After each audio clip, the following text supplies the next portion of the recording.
ओम शांति। 21 फरवरी 2024। बाबा के महावाक्य। मीठे बच्चे, ज्ञान की तलवार में योग का जौहर चाहिए, तब ही विजयी होगी। ज्ञान में योग का जौहर है तो उसका असर जरूर होगा। प्रश्न: तुम खुदा के पैगंबर हो, तुम्हें सारी दुनिया को कौन सा पैगाम देना है? उत्तर: सारी दुनिया को पैगाम दो कि खुदा ने कहा है, तुम सब अपने को आत्मा समझो, देह अभिमान छोड़ो, एक मुझ बाप को याद करो तो तुम्हारे सिर से पापों का बोझा उतर जाएगा। एक बाप की याद से तुम पावन बन जाएंगे।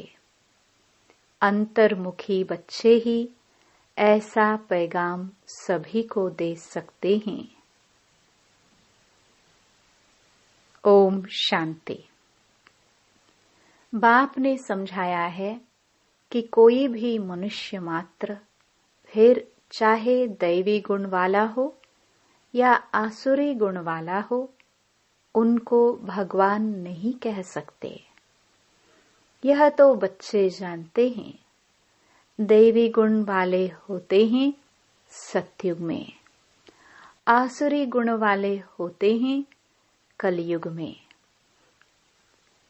इसलिए बाबा ने लिखत भी बनाई है कि दैवी गुण वाले हो या आसुरी गुण वाले, सतयुगी हो या कलयुगी, यह बातें बड़ी मुश्किल से मनुष्यों को समझ में आती हैं। तुम सीढ़ी पर बहुत अच्छी रीति समझा सकते हो। तुम्हारे ज्ञान के बाण बहुत अच्छे हैं, परंतु उसमें जौहर चाहिए। जैसे तलवार में भी जौहर होता है। कोई बहुत तीखे जौहर वाले होते हैं। जैसे गुरु गोविंद सिंह की तलवार विलायत चली गई। उस तलवार को लेकर परिक्रमा देते हैं, बहुत साफ रखते हैं। कोई 2 पैसे की तलवार भी होते हैं जिसमें जौहर होता है, वह बहुत तीखी होती है, उनका दाम बहुत होता है। बच्चों में भी ऐसे हैं। कोई में ज्ञान बहुत है, योग का जौहर कम है। जो बांधेले हैं, गरीब हैं, वह शिव बाबा को बहुत याद करते हैं। उनमें ज्ञान कम है, योग का जौहर बहुत है। वह तमो प्रधान से सतो प्रधान बन रहे हैं। जैसे एक अर्जुन भील का भी मिसाल दिखाते हैं। अर्जुन से भी भील तीखा हो गया बाण मारने में। अर्जुन अर्थात जो घर में रहते हैं, रोज सुनते हैं, उनसे बाहर रहने वाले तीखे हो जाते हैं। जिसमें ज्ञान का जौहर है, उनके आगे वह भरीड होते हैं, कहेंगे भावी। कोई फेल होते हैं, वह देवाला मारते हैं तो नसीब पर हाथ रखते हैं। ज्ञान के साथ योग का जौहर भी जरूर चाहिए। जौहर नहीं तो गोया कुक्कड़ ज्ञानी हैं। बच्चे भी फील करते हैं। कोई का पति में, कोई का किस में प्यार होता है। ज्ञान में बहुत तीखे होते, लेकिन अंदर खिटखिट रहती है। यहाँ तो बिल्कुल साधारण रहना है। सब कुछ देखते हुए जैसे देखते ही नहीं। एक बाप से ही प्रीत है। तब तो गाया जाता है, कम कारडे ऑफिस आदि में काम करते भी बुद्धि में याद रहे कि मैं आत्मा हूँ। बाबा ने फरमान किया है कि मुझे याद करते रहो। भक्ति मार्ग में भी कामकाज करते कोई न कोई इष्ट देवता को याद करते रहते हैं। वह तो है पत्थर का बोध, उनमें आत्मा तो है नहीं। लक्ष्मी नारायण भी पूजे जाते हैं, वह भी पत्थर की मूर्ति है ना। बोलो, इनकी आत्मा कहाँ है? अब तुम समझते हो, जरूर कोई नाम रूप में है। अब तुम फिर योग बल से पावन देवता बन रहे हो। एम ऑब्जेक्ट भी है।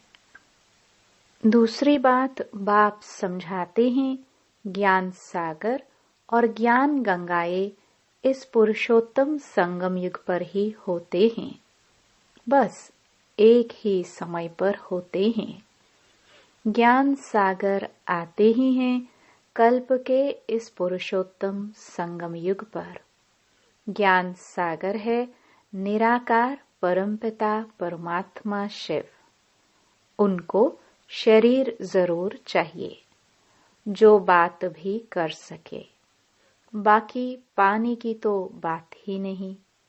यह तुमको ज्ञान मिलता ही है संगम युग पर। बाकी सबके पास है भक्ति। भक्ति मार्ग वाले गंगा के पानी को भी पूजते रहते हैं। पतित पावन तो एक ही बाप है। वह आते ही एक बार हैं जब पुरानी दुनिया बदलनी है। अब यह किसको समझाने में बुद्धि भी चाहिए। एकांत में विचार सागर मंथन करना पड़े। क्या लिखे जो मनुष्य समझ जाए कि ज्ञान सागर परमपिता परमात्मा एक शिव ही हैं। वह जब आते हैं, उनके बच्चे जो ब्रह्मा कुमार कुमारियां बनते हैं, वह ज्ञान धारण कर ज्ञान गंगाएं बनते हैं। अनेक ज्ञान गंगाएं हैं जो ज्ञान सुनाते रहते हैं। वो ही सद्गति कर सकते हैं। पानी में स्नान करने से पावन नहीं बन सकते। ज्ञान होते ही हैं संगम पर। यह समझाने की युक्ति चाहिए। बड़ा अंतर्मुख चाहिए। शरीर का भान छोड़ अपने को आत्मा समझना है। इस समय कहेंगे, हम पुरुषार्थी हैं। याद करते करते जब पाप खत्म होंगे तब लड़ाई शुरू होगी। जब तक सबको पैगाम मिल जाए। पैगाम अथवा मैसेज तो शिव बाबा ही देते हैं। खुदा को पैगंबर कहते हैं ना। तुम सबको यह पैगाम पहुंचाते हो कि अपने को आत्मा समझ परमपिता परमात्मा के साथ योग लगाओ। तो बाप प्रतिज्ञा करते हैं कि तुम्हारे जन्म जन्मांतर के पाप कट जाएंगे। यह तो बाप ब्रह्मा मुख से बैठ समझाते हैं। पानी की गंगा क्या समझाएगी। बेहद का बाप बेहद के बच्चों को समझाते हैं। तुम सतयुग में कितने सुखी संपत्तिवान थे, अभी दुखी कंगाल बन पड़े हो। यह है बेहद की बात। बाकी यह चित्र आदि सब भक्ति मार्ग के हैं। यह भक्ति मार्ग की सामग्री भी बननी है। शास्त्र पढ़ना, पूजा करना, यह भक्ति है ना। मैं थोड़े शास्त्र आदि पढ़ाता हूँ। मैं तो तुम पतितों को पावन बनाने के लिए ज्ञान सुनाता हूँ कि अपने को आत्मा समझो। अभी आत्मा और शरीर दोनों ही पतित हैं। अब बाप को याद करो तो तुम यह देवता बन जाएंगे। देह के सर्व पुरानी संबंधियों से ममत्व मिट जाए। गाते भी हैं, आप आएंगे तो हम और कोई की नहीं सुनेंगे। एक आप से ही सब संबंध जोड़ेंगे और सब देहधारियों को भूल जाएंगे। अब बाप तुमको अपना वायदा याद कराते हैं। बाप कहते हैं, मेरे साथ योग लगाने से ही तुम्हारे विकर्म विनाश होंगे।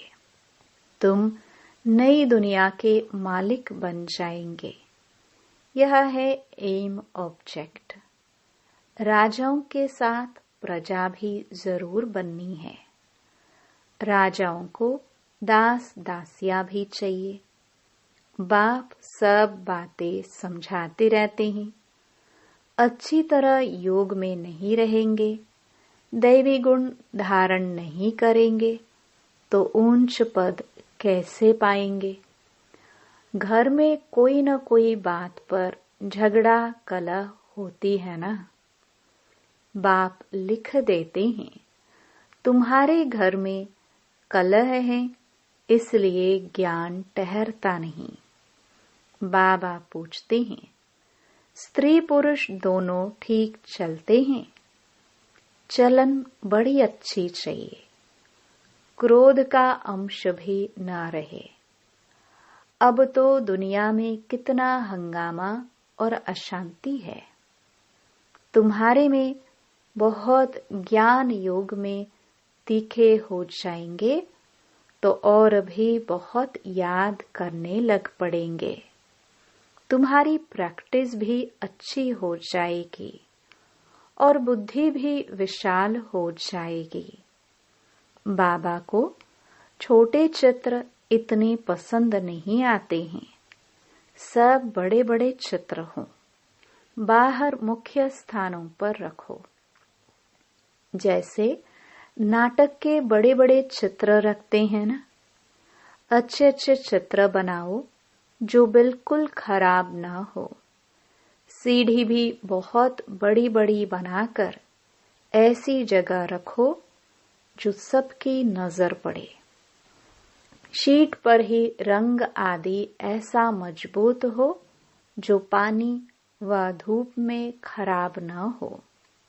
मुख्य स्थानों पर रख दो, या कहाँ एग्जिबिशन होती है तो मुख्य बड़े 2-3 चित्र ही काफी हैं। यह गोला भी वास्तव में दीवार जितना बनना चाहिए। भल 8-10 आदमी उठाकर रखे, कोई भी दूर से देखे तो एकदम क्लियर मालूम पड़ जाए। सतयुग में तो और सब इतने धर्म होते नहीं, वह तो आते ही बाद में हैं। पहले तो स्वर्ग में बहुत थोड़े मनुष्य होते हैं। अब स्वर्ग है या नरक, तुम इस पर बहुत अच्छी तरह समझा सकते हो। जो आए उनको समझाते रहो। बड़े बड़े चित्र हो, कैसे पांडवों के बड़े बड़े भूत बनाते हैं। तुम भी पांडव हो ना। शिव बाबा तो संगम पर पढ़ाते हैं। वह श्री कृष्ण है, सतयुग का फर्स्ट प्रिंस। तुम समझाते समझाते अपनी राजाई स्थापन कर लेते हो। कोई पढ़ते पढ़ते छोड़ देते हैं। स्कूल में भी कोई नहीं पढ़ सकते हैं तो पढ़ाई छोड़ देते हैं। यहाँ भी बहुत हैं जिन्होंने पढ़ाई को छोड़ दिया है, फिर वह स्वर्ग में नहीं आएंगे क्या? मैं विश्व का मालिक, मेरे से कोई 2 अक्षर भी सुने तो भी स्वर्ग में जरूर आएंगे। आगे चलकर ढेर सुनेंगे। यह सारी राजधानी स्थापन होती है कल्प पहले मिसल। बच्चे समझते हैं हमने अनेक बार राज्य लिया है, फिर गवाया है। हीरे जैसा थे, फिर कौड़ी जैसा बने हैं। भारत हीरे मिसल थे। अभी फिर क्या हुआ है? भारत तो वही होगा ना। इस संगम को पुरुषोत्तम युग कहा जाता है। उत्तम से उत्तम पुरुष भी हैं, बाकी सब हैं कनिष्ठ। जो पूज्य थे वही फिर पुजारी बने हैं। 84 जन्म लेते हैं। वह शरीर भी खत्म हो गए, आत्मा भी तमो प्रधान हो गई। जब सतो प्रधान है तब तो पूजते ही नहीं, चैतन्य में है। अब तुम शिव बाबा को चैतन्य में याद करते हो, फिर पुजारी बनेंगे तो पत्थर को पूजेंगे। अब बाबा चैतन्य है ना, फिर उनकी ही पत्थर की मूर्ति बनाकर पूजते रहते हैं। रावण राज्य में भक्ति शुरू होती है। आत्माएं वही हैं, भिन्न भिन्न शरीर धारण करती आई हैं। नीचे गिरने से ही भक्ति शुरू होती है। बाबा फिर आकर ज्ञान देते हैं तो दिन शुरू हो जाता है। ब्राह्मण सो देवता बन जाते हैं। अब तो देवता नहीं कहेंगे। ब्रह्मा तो सतयुग में होता नहीं। यहाँ ब्रह्मा तपस्या कर रहे हैं, मनुष्य है ना। शिव बाबा को शिव ही कहा जाता है। इनमें है तो भी शिव बाबा कहेंगे, दूसरा कोई नाम नहीं रखा जाता है। इनमें शिव बाबा आते हैं। वह ज्ञान का सागर है। इस ब्रह्मा तन द्वारा ज्ञान देते हैं, तो चित्र आदि भी बड़ी समझ से बनाने हैं। इसमें लिखत ही काम में आती है। पतित पावन पानी का सागर या पानी की नदियां हैं।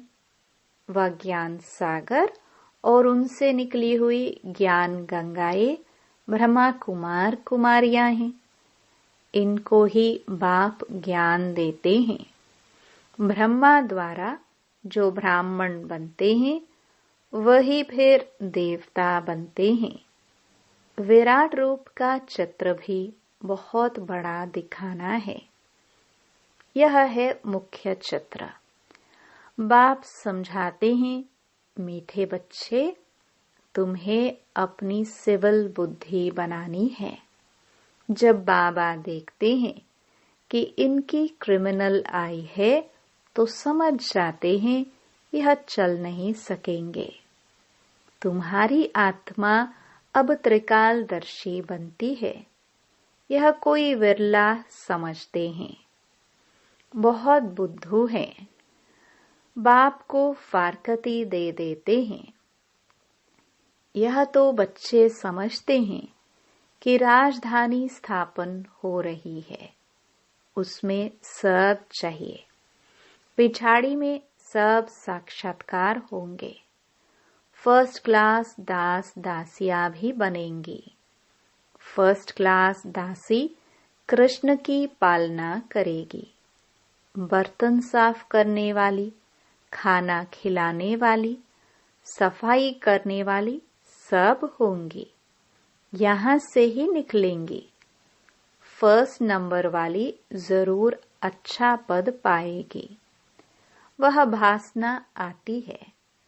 बाबा को बच्चों से भासना आती है। यह बहुत अच्छी मुरली चलाते हैं, परंतु योग कम है। कोई स्त्री पुरुष से भी तीखी हो जाती है। एक ज्ञान में है, कहते हैं बाबा दूसरा पहिया ठीक नहीं है, एक दो को सावधान करना है। प्रवृत्ति मार्ग है ना। जोड़ी एक जैसी चाहिए, आप समान बनाना है। पिछाड़ी में तुम दुनिया को ही भूल जाएंगे। समझते हो ना कि हम हंस हैं, यह बगुला है, किसमें कोई अवगुण किसमें कोई। चटा भेटी भी चलती है, मेहनत बहुत है भी बहुत सहज। सेकंड में जीवन मुक्ति। बिगर कौड़ी खर्च ऊंच से ऊंच पद पा सकते हैं। गरीब जो हैं वह अच्छी सर्विस करते रहते हैं। यह तो पता है ना कि कौन कौन खाली हाथ आए हैं। बहुत कुछ ले आने वाले आज है नहीं, और गरीब बहुत ऊंच मर्तबा पा रहे हैं। अच्छा, मीठे मीठे सिखिलदे बच्चों प्रति माता पिता बाप दादा का याद प्यार और गुड मॉर्निंग। रूहानी बाप के रूहानी बच्चों को नमस्ते। धारणा के लिए मुख्य सार। पहला,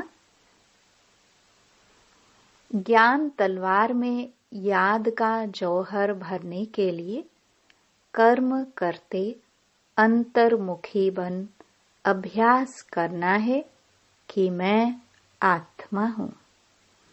मुझ आत्मा को बाप का फरमान है कि निरंतर मुझे याद करो। एक बाप से सच्ची प्रीत रखो। देह और देह के संबंधियों से ममत्व निकाल दो। दूसरा,